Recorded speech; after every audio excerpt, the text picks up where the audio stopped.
Nshuti namwe bagenzi bagisha TV aho muri mu Burundi mu biyaga bigari muri East African Community muri Afrika no mu mpande zine z'isi turasubiye kubaramutsa tubifuriza amahoro y'Imana. Ikiganiro twari tumazimwo iminsi canke turimwo turakibandanya kubijanye no gushigikira no gufashanya nk'abarundi, gushigikirana no gufashanya nk'abarundi. Nk'uko ibiganiro vyarenganye twagiye tuganira turaba ingene twofashanya twumviriza n'ivyo abantu hirya no hino batubwira.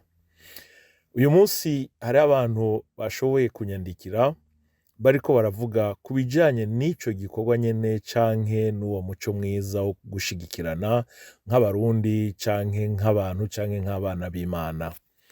Hari uwanyandikiye ambwira ati ko tuzi yuko uri umukozi w'Imana, ti abarundi nk'uko bigaragara biratugora gushigikirana, biratugora gufashanya.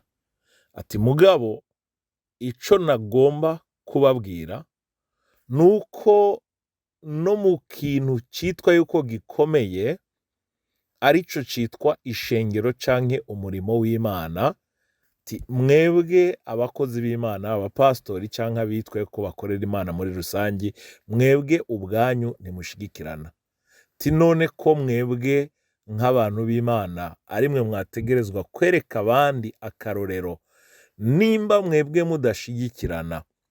Ati kuko aho turaba mu gihugu c'u Burundi n'ahandi muri tubona atagushigikirana kurimo, ahubwo tubona abantu baguma bacanamwo, abakozi b'Imana baguma bacanamwo canke amashengero aguma acanamwo. Uwo yari umwe. Uwundi nawe aravuga ati raba abaririmbyi buri muntu wese umengo ariko arondera icubahiro ciwe, umengo ariko arondera iterambere ryiwe atitayeho iry'abandi, none bigatuma no muri abo baririmbyi baba baririmba indirimbo z'Imana canke indirimbo zo kwiryohera canke kuryohera abandi, ati bose umengo bagwaye ingwara imwe. Ubundi nawe ati kandi ati si mu baririmbyi gusa, ariko nk'uko twagiye tubivuga, ati ni mu mice, biragaragara ko mu mice itandukanye y'ubuzima bw'igihugu canke mu bice bitandukanye mu buzima bw'abarundi, biragaragara yuko tutaragera ku rugezo, naho vyitwa yuko rimwe na rimwe tugenda dufashanya.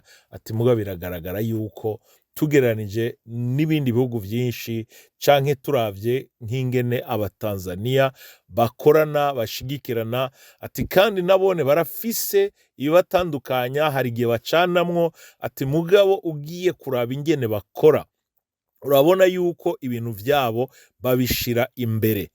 Abandi ati no muri Kenya uravye ivyabo babishira imbere. Ati washaka n'igihugu kibanye, igihugu cy'u Rwanda, uyu munsi ivyo bakora vyose babanza gushira imbere ibikorwa vy'iwabo. Ati mugabo uje ukaraba mu Burundi, ati mu Burundi umengo tumeze nk'abakongomani. Ati mugabo n'abakongomani hari ico badusumba. Ati kugiye kuraba za Kinshasa n'ahandi, urabona yuko ibintu bashira imbere indirimbo zabo, bashira imbere imiziki yabo, bashira imbere indimi zabo, ati na cane cane iringara. Ati rero twebwe abarundi turacari inyuma, ariko twakagombye gukora ibishoboka vyose, kuko basogokuru na basogokuruza nabo icatumye bashiraho canke bubaka kiriya gihugu tubona nuko habayemwo gukorera hamwe no gushigikirana. Ivyo rero ni bimwe mu vyiyumviro abantu bagiye bambwira canke batubwira muri Gisha TV. Rero ivyo vyiyumviro muravyumva yuko ari ivyiyumviro vyumvikana, kandi n'abandi twagiye tuganira ku ruhande, mu bagenzi, mu nshuti, abantu twagerageje kuganira nabo, tubandanya tuganira nabo kugira ngo twumvirize, turabe ico twoshobora gukora kugira ngo duhaguruke, dushigikirane, dufashanye. Ntibihinduka ni vya bindi nyene. Abarundi tugomba kwiga ingene dushigikirana. hari uwambwiye ati ikibazo gikomeye gituma tudashigikirana, ati abarundi tugwaye ingwara ikomeye cyane. Ingwara ya mbere ati niyo kutubahana. Muri uko kutubahana niyo umuntu hari ico agusumba ntushaka kwemera ko akigusumba, canke ntushaka yuko bigaragara yuko akigusumba. Ati bigaca bituma ugerageza gukora ibishoboka vyose kugira werekane yuko nawe nataca ashoboye, canke atacazi, canke ataca asumba abandi. Ati ico ni ikintu gikomeye cyane gituma abarundi tudashigikirana, tudafashanya, kubera ako gasuzuguro kari hagati muri twebwe.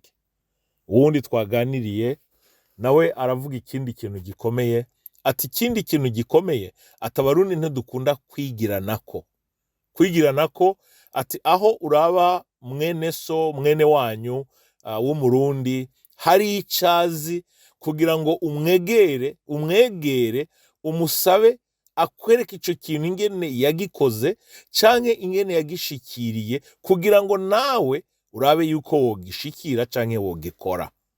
Atariko aho naho, ati naho harimo ikibazo, ati ko hariho n'abandi niyo ufise uwo mutima wo gushaka kwiga no kumenya, niyo ubegereye baguhunga kubera bwa bwoba basanzwe bafise bw'uko abarundi tutemerana, tutizerana, ku buryo ashobora no kuza kukubaza mugabo vy'ukuri ataje kukubaza, aje kugucaca, aje kumviriza no kukumviriza.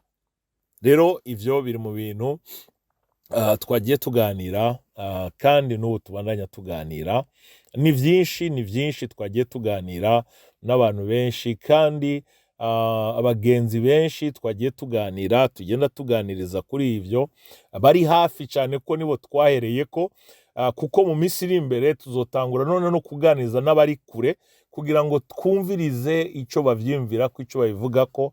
Ariko muri uyu mwaka w'2022 twabigize bimwe mu rugamba dutegerezwa gushira imbere kugira ngo tugerageze uko dushoboye kose, twigishane, dushigikirane, dufashanye, kubera ko igihe cyose tuzobikora bizogira ikimazi kinini muri twebwe, kuko birababaje, birateye agahinda.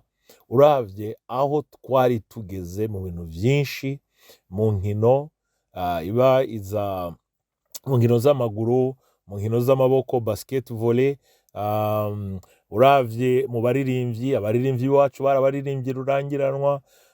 Hari n'uwambwiye amakarero k'umuntu w'umuririmbyi ngo yageze ahantu ngo asaba, iyo akoresha ijambo ngo gusegereza abatanzania ngo kugira ngo bamufashe, ati kubera ko abona ko mu Burundi atawushobora kumufasha. Urumva ibintu nk'ivyo birateye agahinda, birababaje. Ariko ico nizera, nk'uko twagiye tubivuga muri Gisha TV, ntaco tutazokora, tuzogerageza uko dushoboye kose muri bike dufise hamwe n'inshuti n'abagenzi, dushobore gufasha, gushigikira na cane cane abafise impano zikiri ntoya, zikiri hasi, kugira ngo turabe yuko hari aho bokwigeza. Ariko ico tuzokora kindi gikomeye nuko tuzovuga. Ntivyoroshe iyo uriko uravuga, ntivyoroshe kuvuga, kubera ko hari n'abaguca intege, hari n'abashobora kugusha kuki muriko murabivuga, kuki ivyo nivyo biraje ishinga igihugu cacu. Hari ibindi vyinshi biraje ishinga igihugu bitari ivyo, amajambo nk'ayo. Mugabo ico abantu benshi badatahura nuko buri ntambwe, buri jambo rirafise ico rimara, rirafise ico rifasha, rirafise ico rishigikira. Uyu munsi birashobora kuba bigoye, ariko ico nzi nico nize mu buzima, iyo ikintu gishizemwo ishaka, iyo ikintu gishizemwo umutima, impera n'imperuka kiragira ico gikoze, kiragira ico gihindura. Rero ivyo twagiye twumva, ivyo twagiye tugana n'abandi, nivyo nta nyishu turabitangira. Ubu turacari mu mwanya wo kumviriza, kuko harimo ibibazo, harimo ivyo tuzogenda tuganira, kumbure tuzokwifashisha n'abandi kugira ngo badufashe. Rero ico tubasaba aho muri hose, turasubira kubasaba kuri WhatsApp dukoresha, murayizi, musubire mutwandikire, mudutelefone, mwebwe inshuti n'abagenzi, kugira ngo muduhe ivyo vyiyumviro canke muje kuri YouTube channel ya Gisha TV, mwandike mushiremo commentaire, mushiremo n'ivyiyumviro, tuzobibona, tuzobisoma, tuzogenda tubiganira, kubera ko twizera yuko umurundi wese ahari hose afise ubwenge, afise ubushobozi n'ijambo rishobora gutuma dufashanya canke dufasha n'abandi. Rero uyu munsi ikiganiro gihagarariye ngaha, ariko mu ndwiza ndizere ko hari ibindi biganiro bizoza mu bundi buryo, no kugerageza kugenda noneho tuganira buke buke, ariko dushira imbere, twigira hamwe, tugerageza kuraba ingene dufashanye. Rero ico nobabwira ni ico, ndakunda ijambo ry'Imana rivuga ngo ntihakagire umuntu asuzugura itanguriro, iminsi y'itanguriro ritoya. Iki gikorwa no gifata yuko ari nko muri ya minsi y'itanguriro ritoya Abisirayeli baciyemwo, ariko ico nizera ni kimwe, hamwe n'Imana vyose birashoboka. Ico ndizera yuko abarundi ni ihanga rikomeye, abarundi n'ubwoko bukomeye, abarundi bene ntare. Ico nizera ni kimwe, nuko mu mateka y'u Burundi, igihugu cy'u Burundi camye ari igihugu kirimwo abagabo, camye ari igihugu kirimwo abagabo abashinga ntahe, camye ari igihugu kirimwo abagabo b'ijambo, camye ari igihugu kirimwo abantu bafashana, abantu bashigikirana. Ni nayo mpamvu kigeze aho kigeze, naho hari ivyo twagiye ducamwo bitoroshe mu mateka y'u Burundi, ariko ugiye ukaraba uyu munsi niho nariko ndakurikirana, ndiko ndaraba amakuru muri Kongo, umuntu w'umunyabwenge muri Kongo akurikirana ibintu vya Kongo, umukongomani, ariko asobanura agenda avuga mu nzego z'igihugu, aho hariho abantu mu madepartement atandukanye. Aratanga akarorero muri za parlement provinciale, muri za leta, inama nshinga amategeko zo mu ntara, abatwara intara, abakozi bo mu ntara, aho usanga ari abantu bamaze ni ukuvuga ngo leta ibaheraniye nk'amezi, abo numvise ari amezi menshi, n'amezi nimba ntihenze 29. Harimo abaheranira amezi 29, 28, 10 nangahe, 12. Nimwibaze igihugu gikomeye nka Kongo kirimo ubutunzi butagira uko bungana, ariko kikaba kigeze ahantu nkaho. Mugabo twebwe mu Burundi twaragize amahigwe, ndizera ntakekeranya, naho ibiharuro ntabifise, ariko sinibaza yuko tunegereza ivyo muri Kongo bariko barabamwo. Kubera iki? Ni kubera ko igihugu cacu hari urufatiro cari gifise, urufatiro rwashizeho na basogokuru na basogokuruza. Rero urwo rufatiro rutuma canke rwatumye uyu munsi dushobora kuba tutamerewe nabi nk'uko abandi bamerewe nabi. Harashobora kuba hari ibibazo bitandukanye, birahari, biragaragara, birabiboneka, ivyo ni ibintu bishika, kandi ndizera yuko navyo impera n'imeruka abarundi tuzobitorera inyishu, kuko mu mateka y'u Burundi twamye dutorera inyishu ibibazo vyacu, naho hari igihe bishika ibere rikayaga, tugacanamwo, tukaryana, ariko impera n'imeruka turagaruka, tugaheza tukaraba ico twokora kugira ngo tubandanye turi bene mugabo umwe. Rero mu majambo make, ndabashimiye abazokumviriza kino kiganiro, abazokirungikira abandi, kuko iki ni ikintu nkoramutima, ni ikintu tugomba gushigikira, ni ikintu tugomba kuvuga, kandi mbabwije ukuri, nzobikora, nzobibandanya, Gisha izobikora n'inshuti n'abagenzi, kubera ko mu minsi iri imbere turiko turaganira, tuzogenda twibukanya, kandi ndazi ko tuzoronka n'abandi bagenda badushingira intahe. Turazi ingene twavutse, turazi ingene twakuze, niga quartier 3 mu Ngagara muri primaire, turi abana batoyi muri premiere, tuja mu Kamenge, iwabo w'abagenzi, abana twigana, uretse yuko na cane cane uwo muvandimwe twaja kuraba yuko mu bihe twagiye ducamo bitari vyiza, yashoboye kubisigamo ubuzima, ariko turizere ko Imana yamuhaye iruhukiro ridashira kandi n'ibandanye irimuha, kuko yari intore naho twari tukiri abana.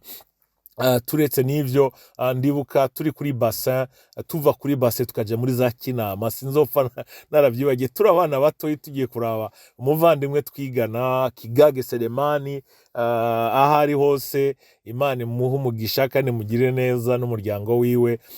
Hari aho bita kwa Mwarimu Juma, yari umuhungu wiwe, tukajayo tukicara tugasangira, tukarya ubugari, harimwo urukundo rudasanzwe. Ndibuka tugenda za Gitega, tugenda mu ntara zitandukanye, intara zose z'igihugu cy'u Burundi narazigendeye, tugashika abantu bakatwakira, abagenzi, inshuti, benshi ntariko ndavuga amazina, mugabo mu minsi iri imbere nzoshobora kuvuga amazina, kuko atakibi gihari, ari vyiza, gusa badukorera kandi bagiye bakora ivyiza.